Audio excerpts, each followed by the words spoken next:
Rick, you guys are kind of facing adversity for the first time. The injuries to Zajac and Sislo and Jelena up. Just talk about last night and how you thought the team responded to that. I thought some of the guys that stepped in, it was only Hopeful's second game.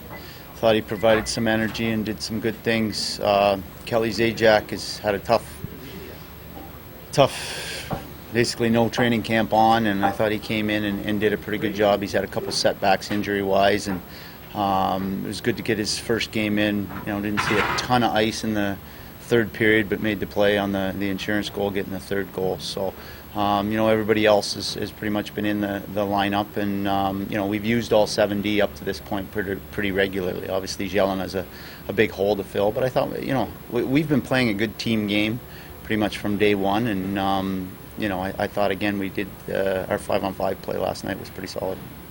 Jelena going to be replaced, do you think?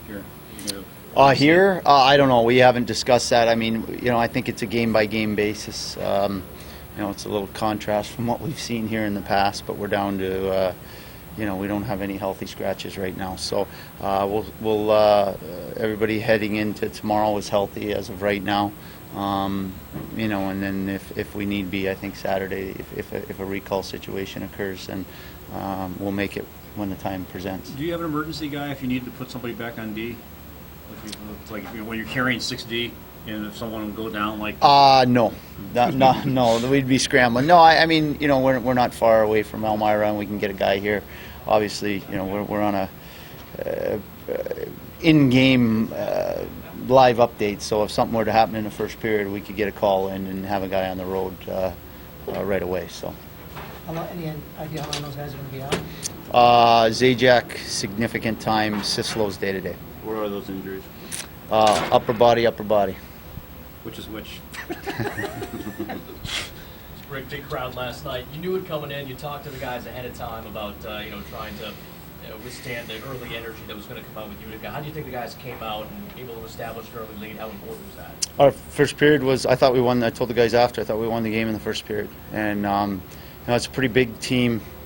Some big forwards. Obviously, I think anybody wants to establish their forecheck in their own building. And I think through 10, 12 minutes, we had them at 12 shots, and we were up 2-0. So it's a good way to do it. The crowd stayed in it. Obviously, they're excited to have hockey there. And, we get put back on our heels a little bit late, and second period was sloppy, but I think it was a little bit more of we lost some momentum on the power play, or they gained it, I guess, off of some of they do a pretty good job pressuring up ice. But for the most part, like I said, I thought our 5-on-5 play, we were the better team, and we had a couple more chances. We actually scored one in the first that they disallowed on a questionable offside call. So we could have been up more than 2-0, but we did exactly, the guys did exactly what we wanted to do in that building. Hartford's facing some call-ups as well. Kreider, Miller, Talbot.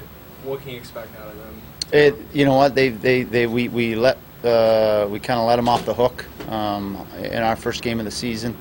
It was their second, and they last night was their first loss to Portland. That was their first loss of the season. So obviously they're missing some guys. You're going to see changing lineups all throughout the year, but we just got to keep doing what we're doing. And again, we keep talking about it, but getting better and improve on what we need to improve on. Each game there's something to work on, and good to be back at home.